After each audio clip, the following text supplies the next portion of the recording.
2 years ago, I began making a series of videos about bridging the gap between the plant and human kingdoms to show others the incredible primitive and survival uses of the plant world around us. To not just talk about the science and history, but to show others step by step how to use this otherwise hidden realm around us. This is one of those videos. This is the wonderful uses of willow.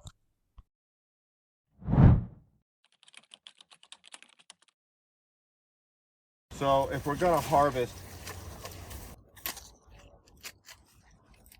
the green bark, we want a nice live branch like this one. And the great thing about willow is the bark peels pretty easy. So I'm going to get rid of those leaves there. So at the tip here, I'm going to get it started. And you'll see, try and get this here, it separates the bark. So now I can peel this away. Now this has to be a pretty good live, not too thin branch. It's got to have good water so the bark separates real easy. If you were here with me, you'd see the brilliant sheen on the wood from the thick water layer. See, I'm not just yanking down. I'm pulling it a little at a time so I don't tear the bark. Now this inner bark here, the white, this is where we extract the aspirin from. One of the most well-known uses for willow is as a medicine, and it's one of the oldest known plant medicines to man. So the inner bark here is filled with salicins, salicylic acid, which is where we get aspirin from. We actually synthesize this chemical into acetylsalicylic acid and make aspirin that you find in the store. So just chewing on this bark or making a tea from it will give you many of the same effects. Some say more powerful, and some say they tolerate this better stomach-wise than aspirin. It has all the same effects, and science acknowledges this. It helps with headaches.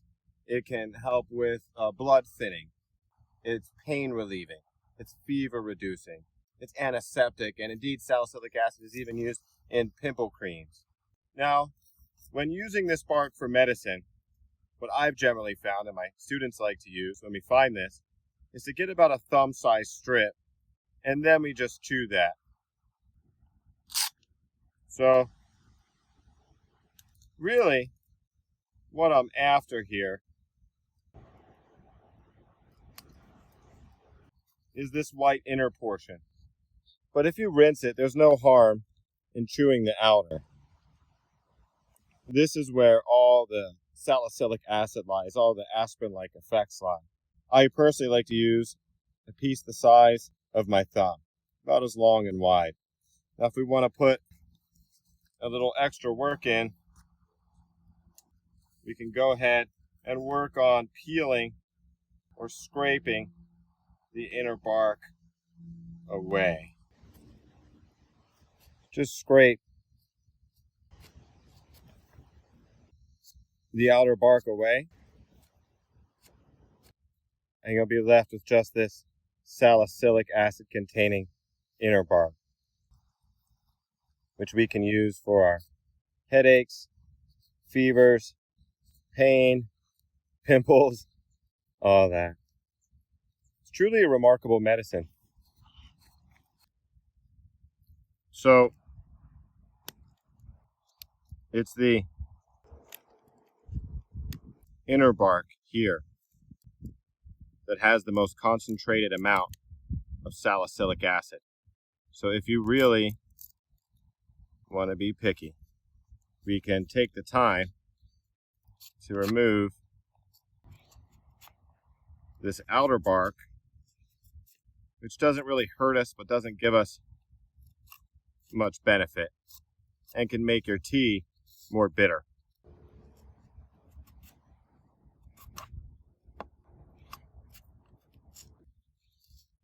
Now for 1 cup of tea, I found a strip about as long and wide as my thumb to be really effective.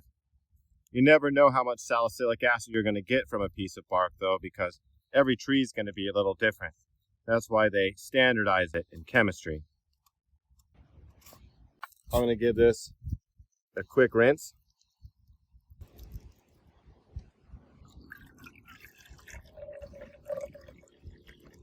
Add about 1 cup. What I'm going to do now is form a willow bark decoction. So when I say decoction, that means I'm going to simmer, boil the bark. Now, when we make a tea out of woody herbs like this, barks and roots, we need a little more heat to draw the active chemicals out through these thick cell walls. When we use leafy herbs, like leaves or flowers, we generally don't boil the herb. There we use an infusion, either soak it in near boiling hot water or a more long-term soak in cold water. With bark like this, though, we'll use a decoction. So I have my trusty field stove here. Just about 2 minutes of a simmer. Now I'll turn it off and let it cool. Okay. Now for our willow decoction.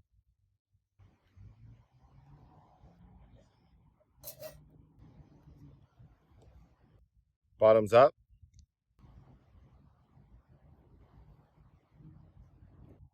Delicious.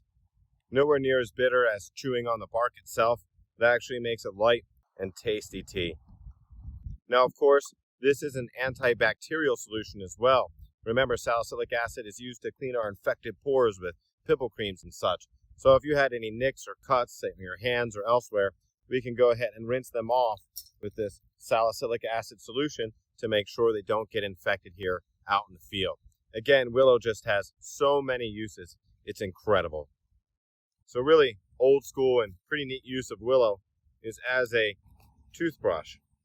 So we use the salicylic acid. It's very antibacterial. It really, even for me, it seems to get rid of the morning breath and cleans the teeth really good. So we get a small green branch like this, chew the end.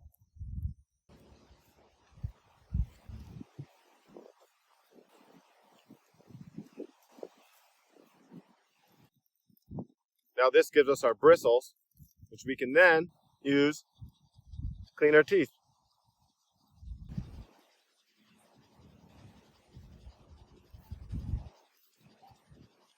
Now, if you've ever been a Boy Scout, you may have tried this already.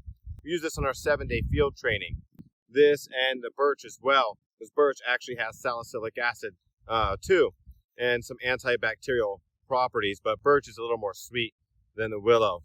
But they make great toothbrushes. Just another amazing use of this amazing tree that some of you may have never thought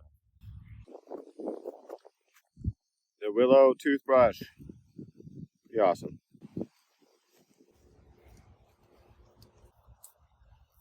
So you see in just a few seconds,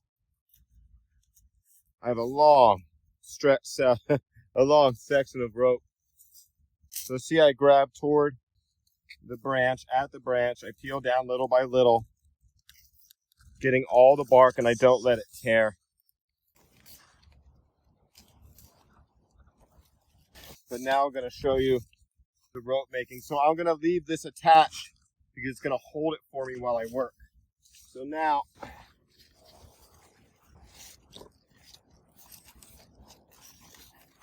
and there's lots of similar trees you can do this with, certain cottonwoods and poplars. So now I'm going to pull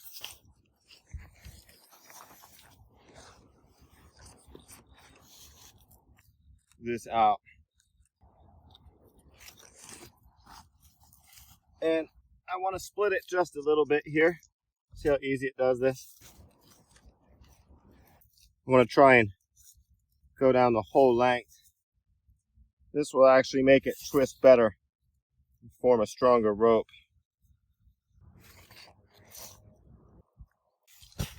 And do the same thing with the rest of my strands. Again, twisting in the same direction, clockwise.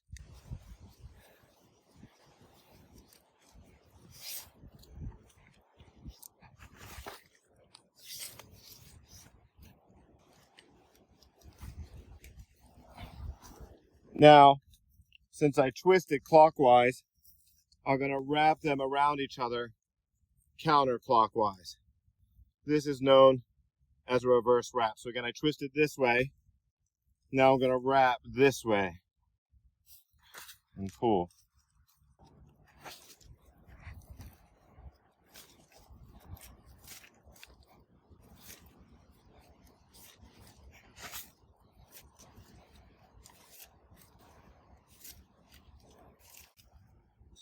Filming. Let's really get this.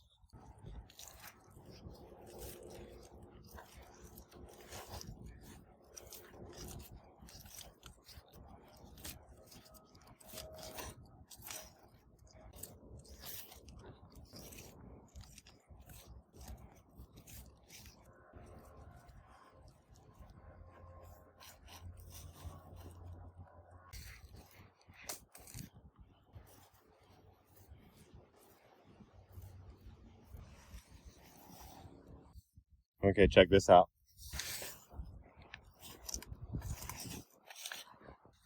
So, in just about 5 minutes, we have about 8 feet of rope from this willow tree. I'm just going to put a little knot in the end.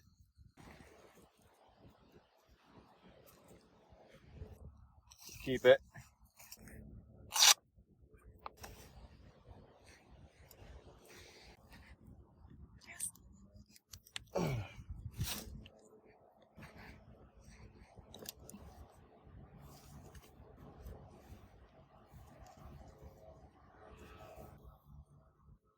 So now, I've got a bit of willow rope to use.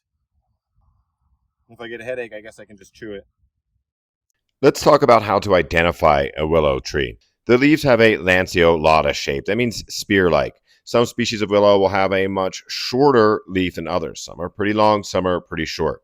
The leaf has a simple pinnate vein structure.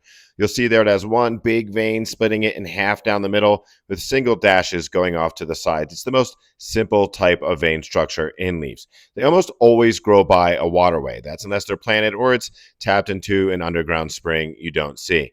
Of course, they have green flexible branches which can be bent into a hoop without breaking. Those are some of the basics. Remember, if we're going to be putting something in our body, we have to be 100% sure about identification, or we do not use the plant or herb. Now we've showed you how to make all kinds of things from plants. Some of you may be wondering, can I get meat from plants? Well, with a few carving tricks, we can make traps and weapons from many of the same trees and brush that we've been messing with out here. I'll tell you what, the willow tree is great for all of this as a good start, but there's plenty more where that came from.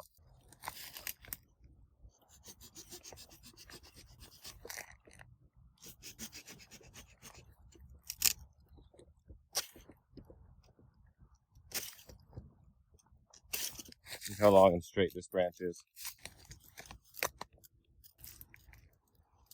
Much like an arrow.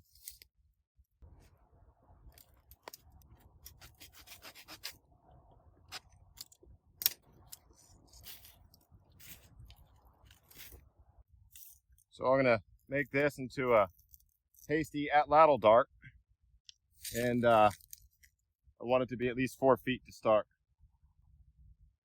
4 to 7 feet is my optimal. I like it about as tall as me. As long as at least 4 feet, and not really taller than 7, that's even pushing it. Should be pretty good. So for the launcher on the atlatl, the handle, we only need a piece about 1.5 to 2 inches on one end to taper down to where you hold. And I want to go down to about the middle of my hand here, maybe to the first knuckle. If it's too long or too short for you, it'll be kind of hard to throw. So I'll mark that and I'll trim.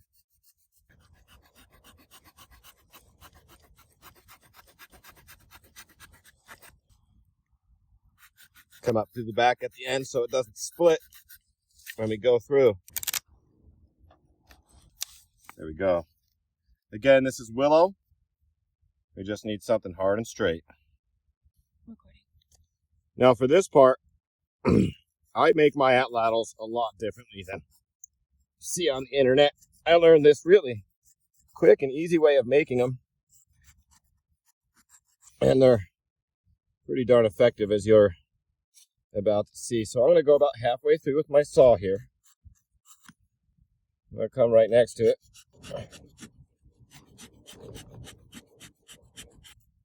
When these cuts get down to the same plane, I can just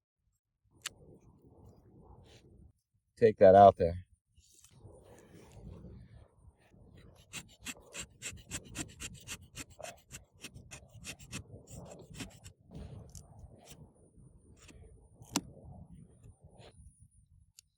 Once I fit the knife in there. Now, once I can fit the knife in there, you may not want to tom with one of these. Definitely don't hit here, but I've gotten away with it. I'm using a light stick. I'm not going too hard. And once it goes in, I can just kind of push. See that all the way down and get that split away. Now I just have a little carving to do in here.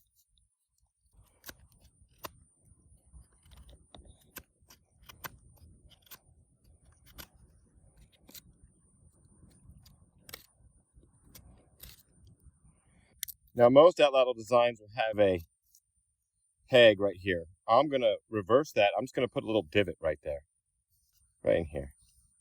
So now that I have this carved down, planed, if you will, pretty straight, I have room for the bottom of the atlat. I'm just going to make a little divot here for the tail to rest in. We only want this, I'm telling you, about 1/4 inch deep. If it's too deep, it'll grab the tail and it could even snap it off. So now I have a small divot where the tail sits. See that? Not very big at all. Okay, so look at this. Very simple carving, minimal planing, little divot. Here's the end right here. Now there's no tip on this spear yet. Okay? But just between you and I did bring a little something for it. Now, of course, I can make this from glass or stone. Having something like that in your pack can make it a lot easier. I just want to show you how good this throws. Just like this. No tail feathers, no tip on it, anything. This design, I kind of refer to it as ready latl, because you can make this like I just did in 5 minutes. Here we go.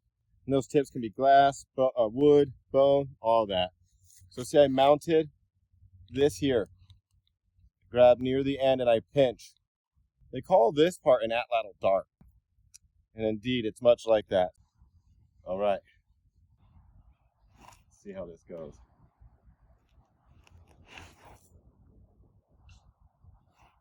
See that? It may be hard to tell in the camera, but that didn't just go straight, but it spiraled. Think about a long, straight, round object like that. Even with the fletchings, when thrown hard like that, it spirals. Now, they can go a lot farther than that. Trust me, that was more of a hunting throw. That probably went a good 35 meters or so. 1, 2, 3, 4, 5, 6, 7, 8, 9, 10, 11, 12, 13, 14, 16, 17, 18, 19, 20,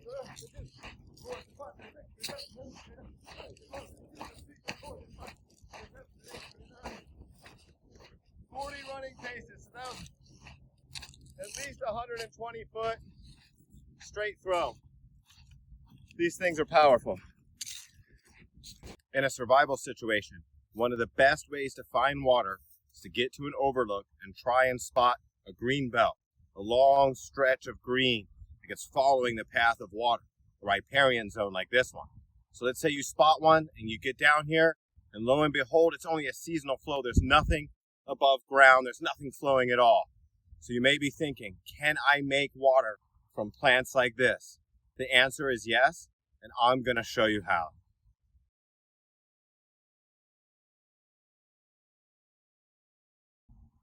Plant transpiration.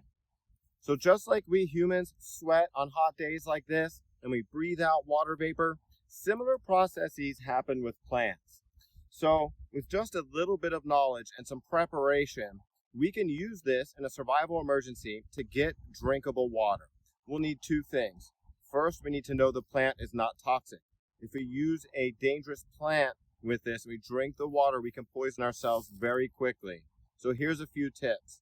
In riparian zones and green belts like this one, all across the northern hemisphere, from China all the way through the States, through England, through Europe. We have cottonwoods and willow trees like this one all throughout these green belts, and we can use these. Now, in most places in the world, you can find some plant life like this, but of course, research plants in the area that you're going to make sure you're ready. Second, we'll need something to capture the water vapor in, and this is why we include a little bit of plastic in our survival kit.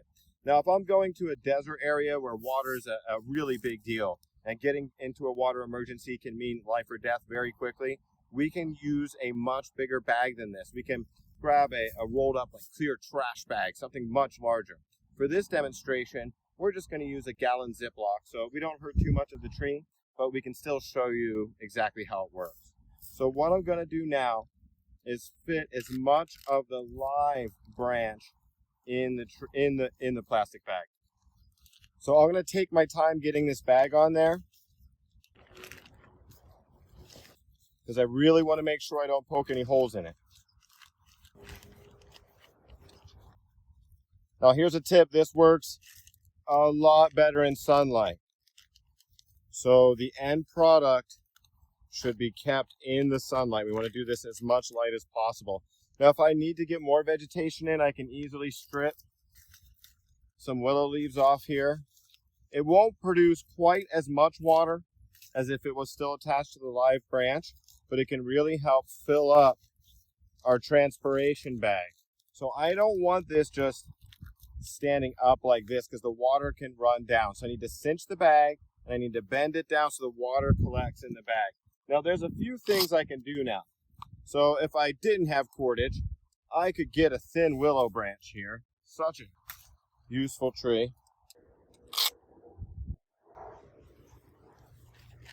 And I can use this to wrap the bag up. Okay, but a technique like this works with a little bit of preparedness, right? So I do have some simple cordage that I'm going to use. Now, I'm not going to cut this cordage to length, because you never know if you might need a longer piece later. So I'm just going to use the whole thing. Little survival tip there, never cut cordage if you don't have to. So I'm just now going to give this a few wraps here.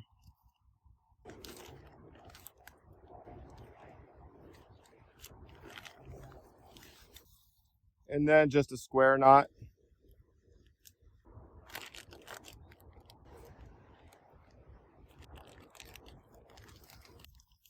And just a square knot. Really, any knot will do. Granny knot, just like the shoelaces. There, nice and tight. And you'll see on a hot day like this, we're getting water vapor already. We're going to get a nice mouthful from just this little bit of vegetation. So now I'm going to angle it down.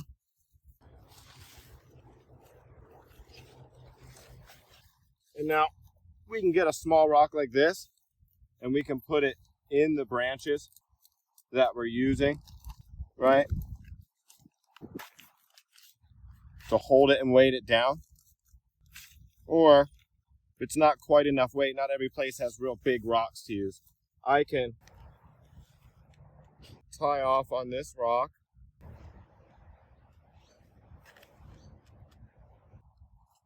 and bury it a little bit in the sand.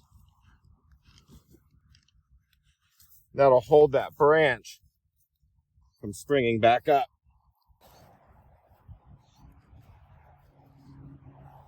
So I have a tight shot of this. So I'm just going to move these other branches out of the way to make sure it doesn't block my sunlight.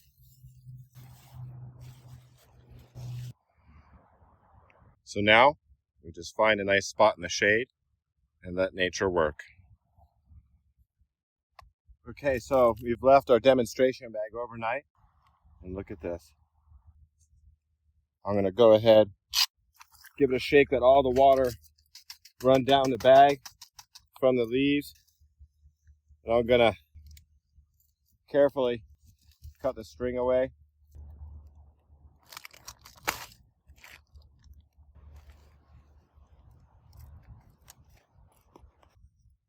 I want to make sure I get all the water off the leaves when I do this. So this was just from a small amount of vegetation.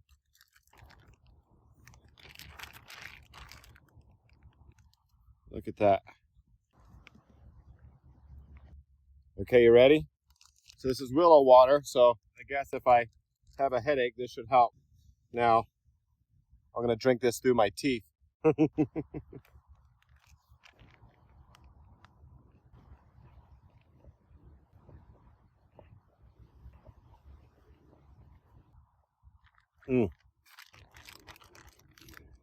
Delicious. It's almost a little sweet. Definitely has a bit of a medicinal taste from the willow, but this amount of water here, this could save your life.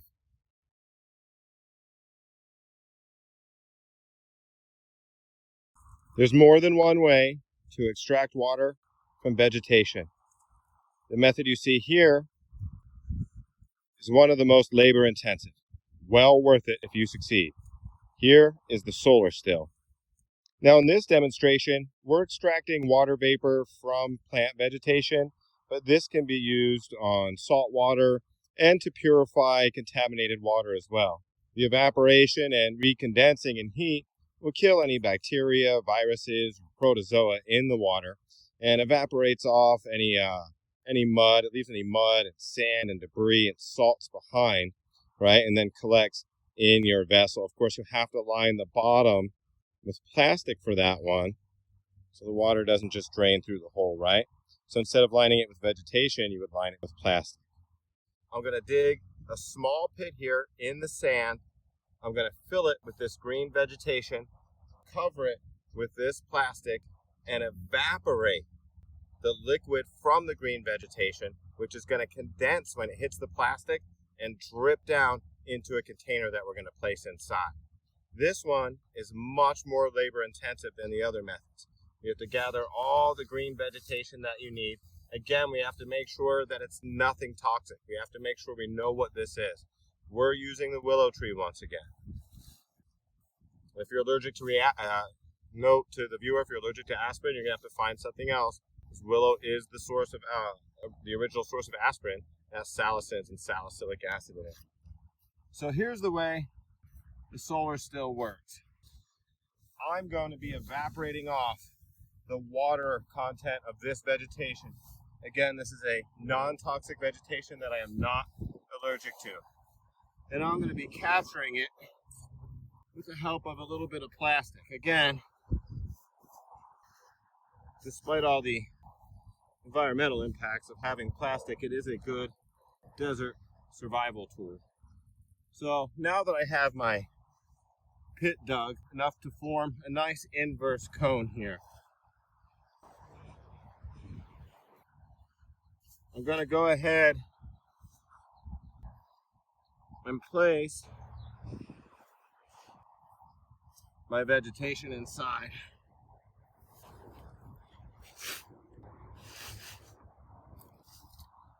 Again, this is a demonstration. I didn't want to cut too many branches. But if you really want to get a lot of water, add a significant amount. This is a really good way to get the water out of cactus as well. So if you're in a real desert survival situation and you have cactus, a lot of that flesh can be a little toxic. So you evaporate the water content off, and there you go. So I want as much sunlight hitting these leaves as possible.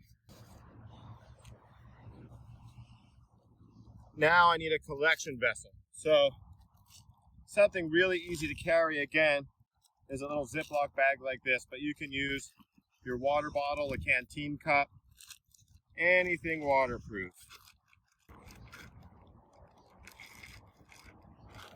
So when I roll the edges down there, it allows it to form a bowl right in the center. Now what I'm going to do is cover it with my plastic to form an inverse cone. And this is how you'll know if it's deep enough. If you didn't make the hole deep enough, when you get a nice cone, you'll already be hitting your vessel. which means you'll have to take this all out and make it deeper. But that's okay, don't let those things stop you. So I'm gonna trim this up, I'm gonna cover it, and you'll see the end product. So once I get it covered with plastic, I wanna pull it pretty tight. I don't have a lot of rocks in this area, so I'm burying the edges in sand to help. And now, I know you probably have seen drawings where they use a very small stone for this, but it's gonna heat up below this plastic so the UV light from the sun can go through the plastic, but once it does and it contacts the sand and the vegetation, it converts to infrared, which is heat, and the infrared can't pass through the plastic. This is a greenhouse effect, so it's going to heat up in here quick, and since the edges are sealed pretty good, it's going to pressurize and this will push up. Okay, so we need a pretty heavy rock for this, and we want to center it right over the middle of our receptacle. Okay, in a nice cone. So go ahead and get a shot of this.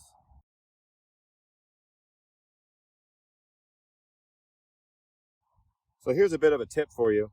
Here's a nice piece of desert survival kit, or really for any working in the riparian. This is called a hori hori. It's a Japanese digging trowel, a gardening trowel, but it's a little extra firm, and it's made into a blade as well. So these serrated portions here can cut roots, and this blade here is a bit of a slicer and chopper. So when digging your pit or cutting your plastic, you have a nice lightweight piece to work with. A bit of a signal mirror as well. We have this centered just over our receptacle. So now the water vapor can be extracted from the vegetation, hit the plastic where it cools, okay, because the plastic is cooler on the outside than it is the inside.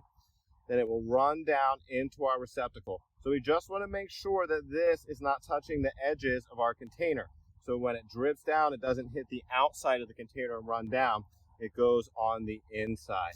You could, whatever you could do to keep that out, right? The more round the stone, the better, as long as it forms a bit of a tip there over our receptacle. Now on a hot day like this, it's gonna work very fast, so we're gonna take off, film some other stuff for you, and let nature do its job.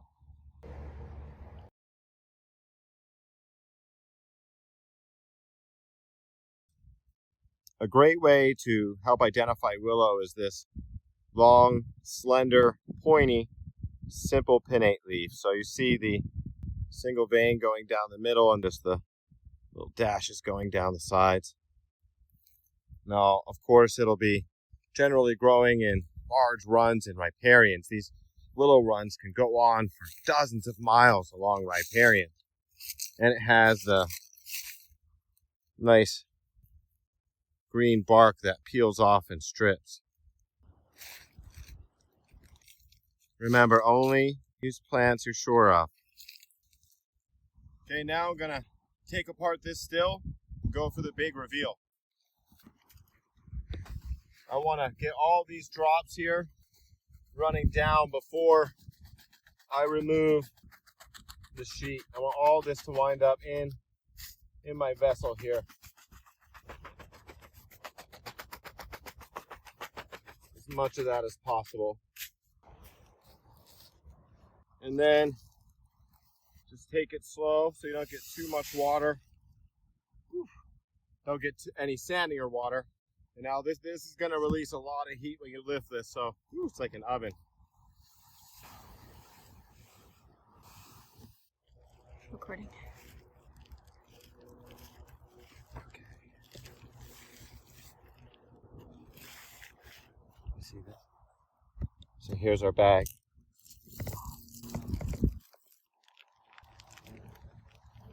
Now this came out much more clear than the water from the transpiration bag.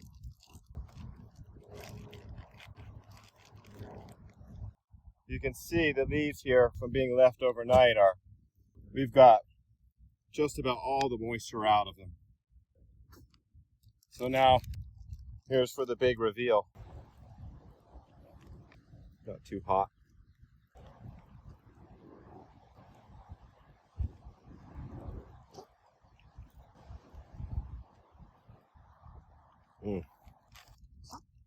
Not very much flavor to it, but I do taste the willow a bit. Now again, these are small examples that produce quite a bit of water. So you really can do just about anything with these plants out here. In a survival situation, we could set up larger and more transpiration bags. We can set up larger and more distillation solar stills. An incredible technique to use with incredible wildlife.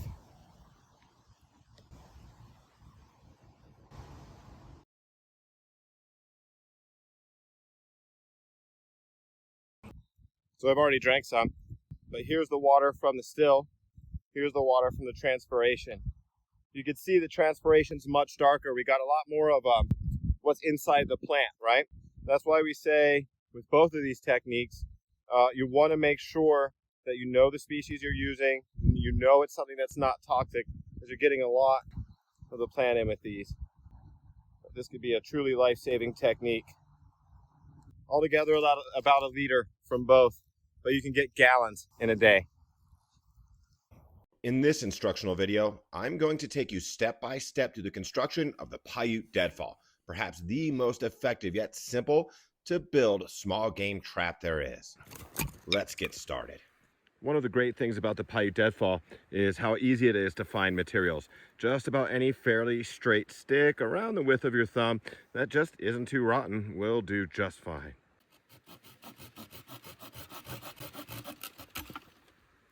So I've got one stick to make just about the entire trap with. Now this is going to be sized for squirrels, so I'm going to start with the vertical stick. So the vertical stick is going to determine how high the weight you use as your deadfall is. You don't want it too high, or the animal that you're trying to get can run out too easy. So for a squirrel, I'm going to go just a few inches longer than my hand.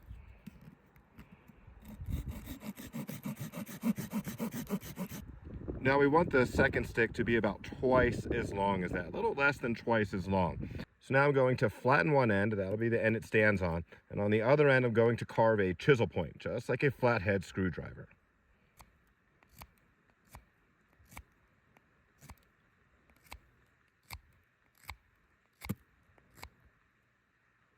Just a quick troubleshooting tip. We don't want it much thinner on one side than the other side, or else the other stick will rock off of it. Okay, so we want this point to be fairly even width the entire way. So I'm going to work on this a little more. Troubleshooting point number 2, we don't want this point slanted. We want it fairly flat on the top, or else the crossbar, okay, will rock off of it. So keep that fairly flat. And for 2 last tips, don't make this too long and narrow, or it'll just snap. It could be a blunt point like this. Think of it like a stake that will stake in the ground and will hammer in. And don't make it too sharp here either. If you think it's too sharp, it's going to snap. It'll also help you flatten it out. You can just grind it on a rock or a stick or something like that. Okay, so here is the vertical post, bottom flattened, nice good point on the top, ready for stick number 2.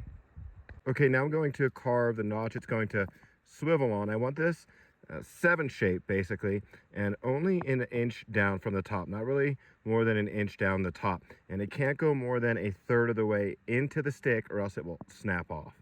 Now the easiest way to do this is to take a little saw, and if you have like a Swiss Army knife or a Leatherman with a saw feature, that'll do great. And notice I'm on my little workbench here, right? I'm not using my leg or any parts of my body like a workbench. I go maybe 1/3 of the way through, and now I take my knife, and see, I'm going to keep the angle real steep here. If I go like this, I'll just carve the whole piece off. So real steep down, right on the edge. Get the thumb in there. Okay.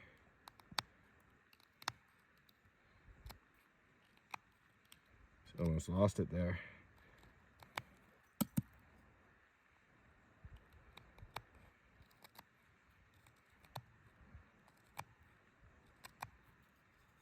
I'm going to go in there until I hit that corner of that seam there and give myself enough length for it to swivel on. And now, once I have it fairly open like this, I can let the knife do the work. Start at the tip, push, slide. Let that blade do the work.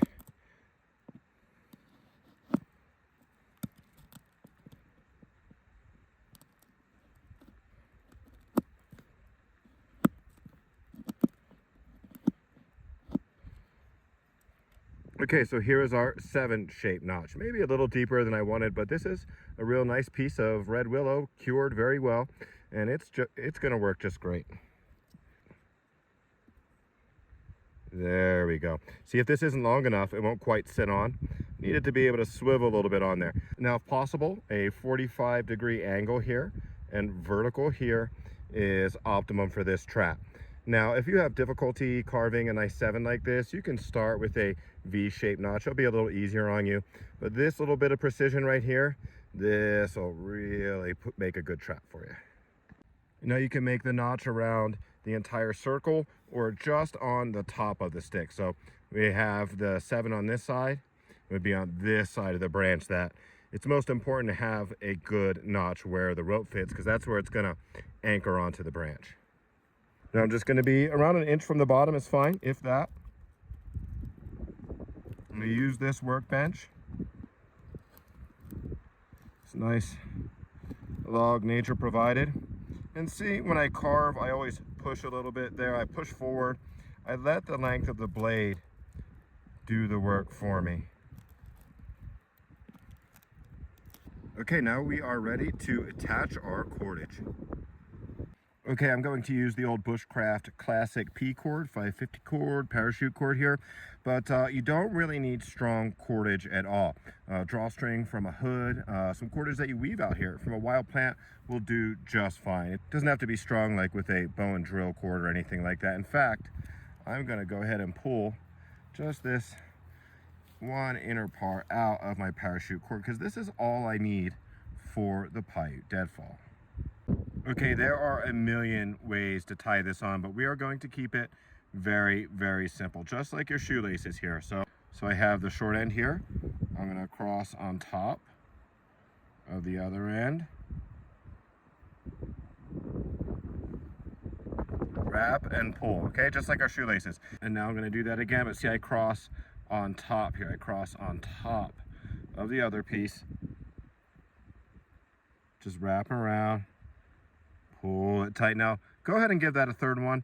We have a rule of thumb here. 3 half hitches will hold the world.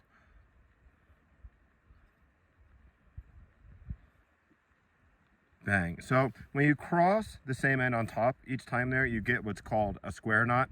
But if you messed it up, as long as you do that third one, that third half hitch will hold solid, especially for something simple like this. We're not hoisting a mainsail or setting up rigging for climbing. It just needs to hold this little stick. And now you'll see the knot is on the same side as the 7 notch. It's going to pull this way, okay? If we have the knot on the side or on the back side, it's going to rotate the stick. It's going to be real hard to set the trap, okay? So just another little pro tip from me to you. Now for the trigger mechanism, the little trigger stick here, we don't have to be picky at all. Something around, not even the width of your finger will be fine. And we don't really have to do much carving there. We want it to go off fairly easily. We don't want it to have too much resistance, but just something around 3-4 inches here, if that. 3 inches will be just fine.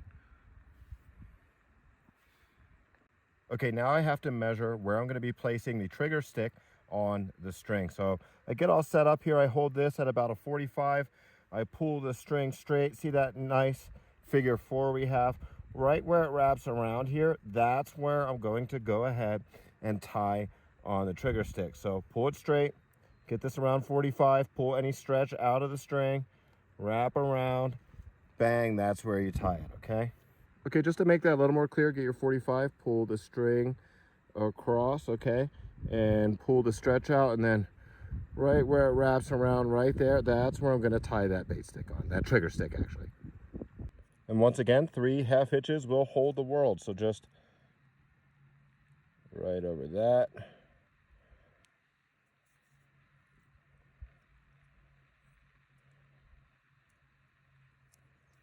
I don't really need to carve a groove or anything like that in here. This will hold just fine.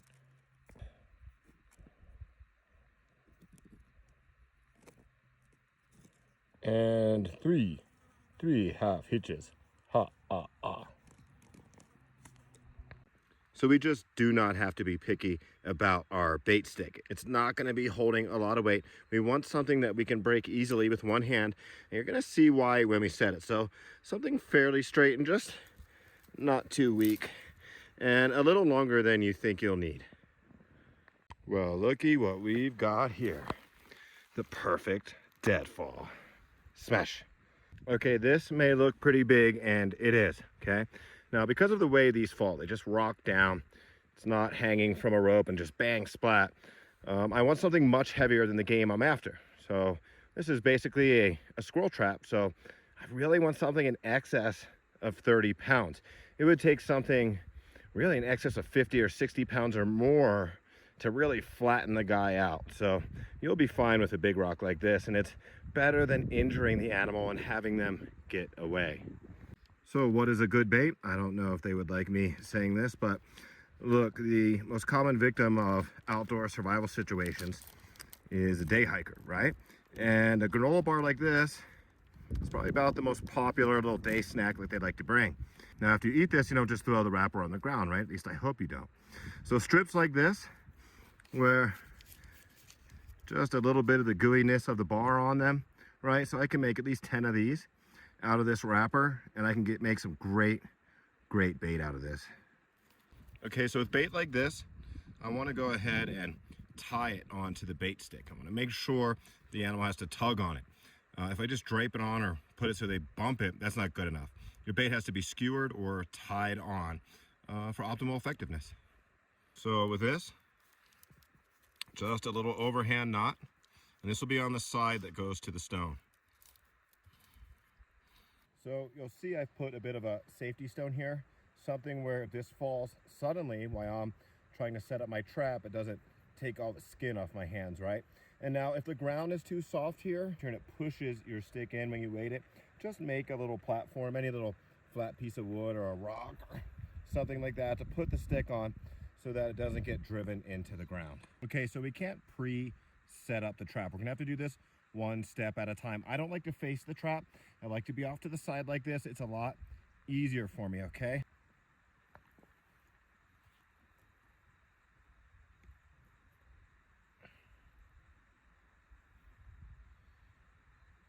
Okay, once I could do that, see, supporting the weight of the stone. Now, I go ahead and I wrap my trigger stick. This needs to go under the string, under. If it goes over the string, when it triggers, it can catch and not let it go off. So we go under the string here. And now I have to slowly release my right hand. Now I know I'm about ready to set this trap. Right there. Now this is why we want a stick we can break easily. Lower this down. Okay, so I'm gonna find a spot where this will stay, and I'll trim this side. You know what? Move that out of the way a little bit there.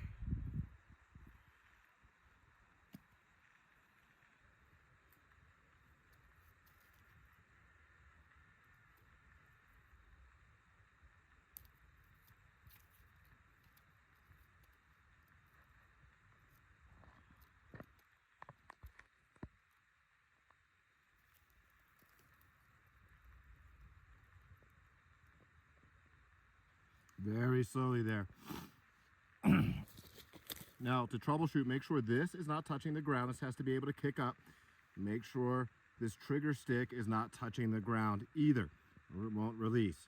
Also, if this point is too far under the stone, if I put this way under here, when it goes off, it may just tabletop and support the rock without it falling. Then they get a nice shaded area to eat your bait. Now the final part will be to remove the safety stone. Don't do that until you're ready to go. Inspect your area. And now when our poor little woodland squirrel comes under our trap and knocks it off, what we want is hopefully this will just fly right out and up in the air. Okay, so here it is all set up. You'll see it's a long run under there to where the bait stick is. It's about head levels with where the squirrel would be. So as soon as it starts to fall, it starts to push their head down. Now you'll see that the deadfall and the stick are both flatter than 45. They need to be 45 degrees or flatter to really set up easily. And you'll see them when you practice. Now look at that trigger mechanism. Isn't that a thing of beauty?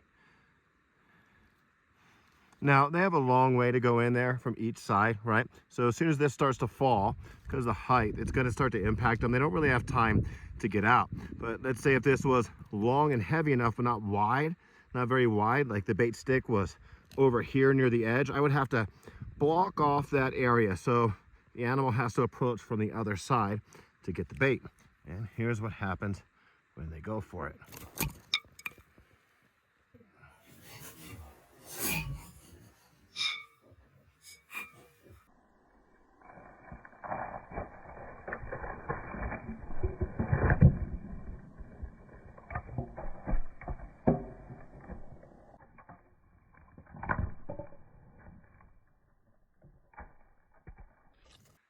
So again, that's why we want that heavier weight. They're not getting out of there. Now remember, this is for survival purposes only. These traps aren't very humane, and it's a privilege to be able to come and train and play and work and just enjoy these beautiful public lands and outdoor spaces. So make sure you follow all necessary laws when practicing this. If you're training, you want to set one up, take it down. When you're done, don't leave it up, and these are only for use in a real world outdoor survival situation, and that's what we train for here. Is it clear? Yes. Oh, that's so cool. Okay, buddy.